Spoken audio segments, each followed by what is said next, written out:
everybody, and welcome to another 1989 Batman.com merchandise spotlight sort of review type of thing. This one's a little bit different than the other ones in that it's going to be kind of a comprehensive review of a few different things to give you a look at different versions of something so that you can decide how you want to go about buying one. This is going to cover all the different versions that I own of the Tony May, which I'm now saying his name right, custom cape for the DX09 Hot Toys Michael Keaton Batman figure. A while back we took a look at the first of these capes, and we did a review on it, and it just kind of compared this stock cape with Tony's cape, and then a dewired cape to give you a look at the different fixes back then. But Tony, he's constantly striving to get better and better with these different capes, and hit close to the material, and give different versions for people that want different looks. So I've got 4 different Tony capes now for this figure, and I want to give you a look at each one of them, so that way you can decide which one you think looks best for your figure, and give you a kind of an idea of the differences between them. Tony only offers 2 capes still, and that is the 3.0 and the final version, which we're going to take a look at both here. But we're also going to take a look at the 1.0/2.0 type material, and the Deluxe Battle Cape, in that if you see one of those for sale on a forum or secondhand or something like that, you'll know what it looks like before you go in to buy it, or maybe you want to search one out or something like that. I don't know. We're starting off looking at a stock cape here. Now, the stock cape from Hot Toys has these wires that run all through the cape, which are great for when you want to make a pose and kind of leave it at that, or spend a lot of time, futzing it into a position that you want to keep all the time. What it's not good for is when you just want to put the cape on, put it in the case, and have it just draping on him, and not have to spend a lot of time working with the cape. This one's fresh out of the box. You can see that little paper stuff still under the utility belt. I threw the cape on and threw some quick folds in it. This is by no means like on the same level as some of these guys that I've seen really work this cape. And it's not a bad cape. It's just, it's made to do one certain thing, and that's pose. And be left in a pose for a while until you want to rework it again. Whereas the Tony capes are made to just put on the figure and look good right off the bat. So we're going to put the stock one over here. We're going to take a look at the first of the capes, which is, I believe, the 2.0. This is Tony's first go at this cape. He did a 1.0, which some people thought was maybe a little bit on the short side, and then he updated it with the 2.0. It was the same material, but just a little bit longer. This material is the sort of shiniest of the bunch. It catches the most light and kind of reflects it. It's a great cape still, and I believe it was... I think it was again done in the 2.5. I can't remember what the 2.5 difference was. But if the 1.0 or 2.0 is something you see for sale, this is what you're going to expect. It drapes really well.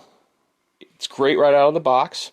It does not have the interior first panel, as most of these custom capes don't, because it would be way too thick to kind of pull that off. But it does have a different material on the inside than it does on the outside. So it's got that more satiny look on the inside, and it's got that almost silky, reflectively, leathery type look on the outside. You can pull all these capes. You can do that over the shoulder type look really easily just by folding that top panel up. I'm sorry I'm not doing a very good job of it right here, but it's kind of tough with this lighting. But you just fold it over and it just takes that fold easily and lays really well. So that is the 2.0. And all these capes have these great seam lines that match up with the scallops of your cowl. You just pop off the head and the capes go right on there. It's really, really simple. Alright, so there is the stock cape and the 2.0 together. Let's move on to the 3.0 and look at those two together, the 2.0 and the 3.0. Here we have the 2.0 on your left and the 3.0 on your right. Now, you see I've left the head off on this one. Just want to give you a look at how, the neck is really just... The neck of the cape is just fitted to the neck on these two styles of capes. It just comes right up to the point where the neck piece of the Hot Toys figure, and it just kind of comes over there and just sits on there pretty perfectly. I'm going to try and get this head on without knocking everything over. There we go.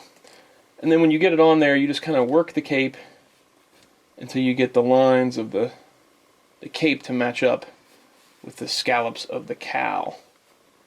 Each point of the scallop should have a seam of the cape running down to match it. Alright, so this is the 3.0 style of cape.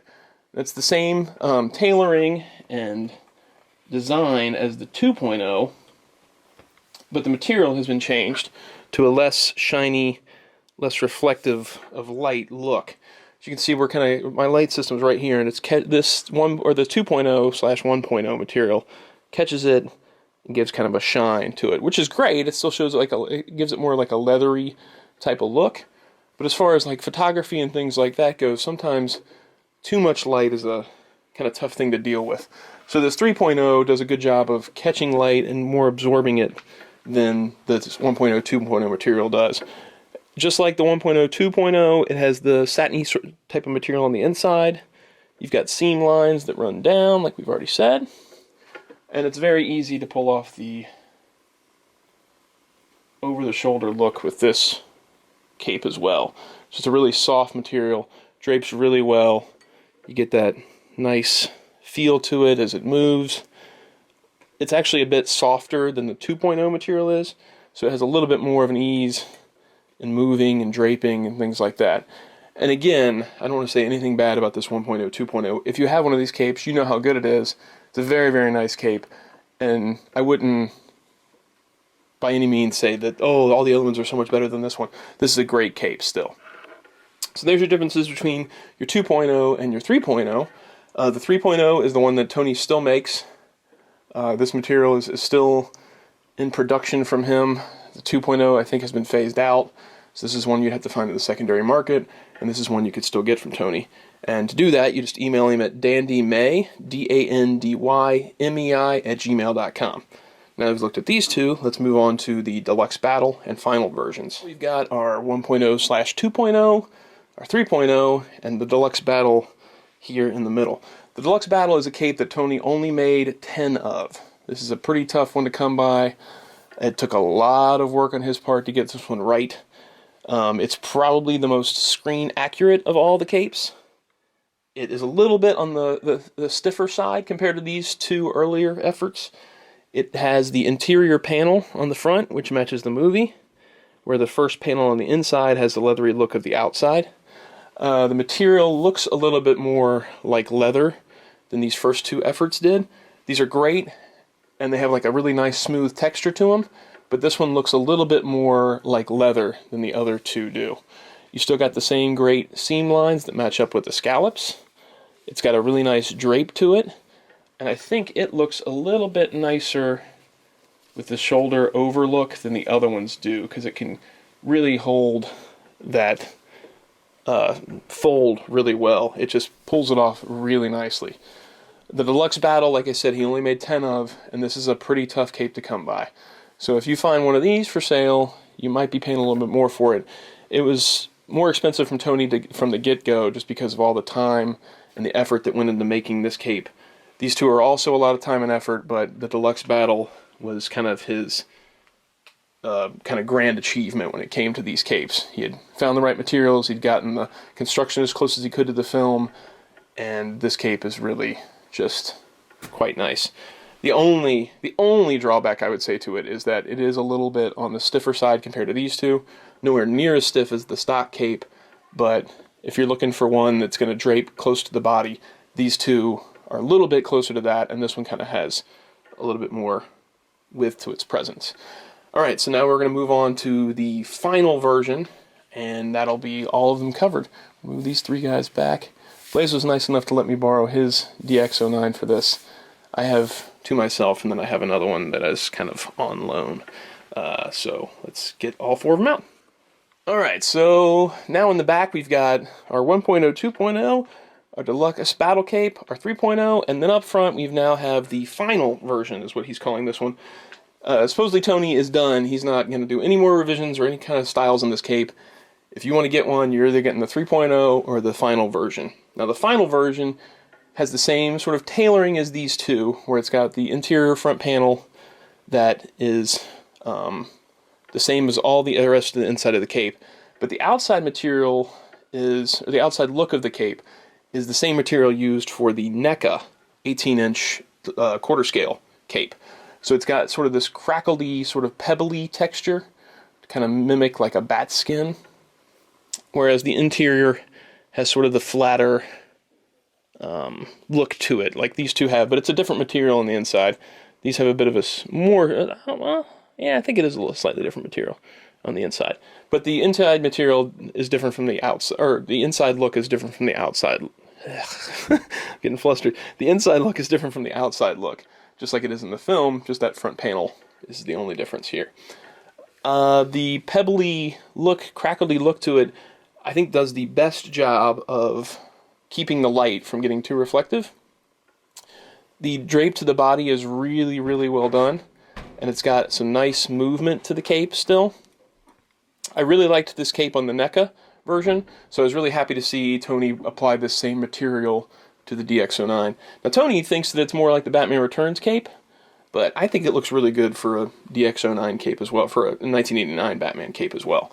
Let's see if we can't get all of these guys lined up so you can get a good look at all of them at once. Let's do, I'm going to back it up just a bit. Alright. So we've got 1.0, 2.0, we've got 3.0, we've got Deluxe Deluxe Battle, and Final. Zoom that in just a little bit. Trying to get closer so you can see all the different materials used. 1.0, 2.0, 3.0, Deluxe Battle, Final. Now, 3.0 and Deluxe Battle, or I'm sorry, 3.0 and Final are the only two that Tony still makes. You can contact him at dandymei, DANDYMEI at gmail.com. Sorry if I keep saying that again and again, but I just want to give you guys a chance to write it down if you're watching this and don't feel like hitting the info section or something for links. Here they all are laid out. We're going to take these guys over to the couch, and Blaze and I are going to give kind of our final thoughts and our preferences amongst the four of them. If you want to check out pictures of each one, still pictures, you can hit the info section for a link to check them all out over at 1989batman.com. So I guess that about wraps it up, and we're going to go over to the couch and give final thoughts. Hey everybody, we're back over at the couch, here to give our final thoughts on the Tony May DX09 custom capes. We've already shown you all the differences between all the different versions. No reason to go back over at that again. But we wanted to tell which kind of our favorites were of the bunch. And it's kind of weird, we both have different favorites, so it's going to cover all bases. So did you say what did you sort of go over this in the video, or did you not? No, I didn't really. I just kind of went through the differences of the capes instead of, trying to. I just wanted to give a good illustration of the differences between them all, and not really try to put too much of my own bias into it. He only has two that he still makes, and that's the final version and the 3.0 version. Those are the two that he still makes and sells. And if you want to contact Tony about a cape, it's dandymei I keep saying my, but it's actually pronounced May. dandymei at gmail.com. That's DANDYMEI at gmail.com. Anyway, you cut it. All of his capes are a great alternative to the cape that comes with it. Well, it's really cool that the stock cape has the wire for posing and all that stuff in it. It makes it really hard just to have a good, standard Batman cape. Yeah, and if you want to change the pose a lot and things like that, that wired cape, it takes a lot of work to get it into a pose that you want, I mean, I did some work on yours when you displayed yours.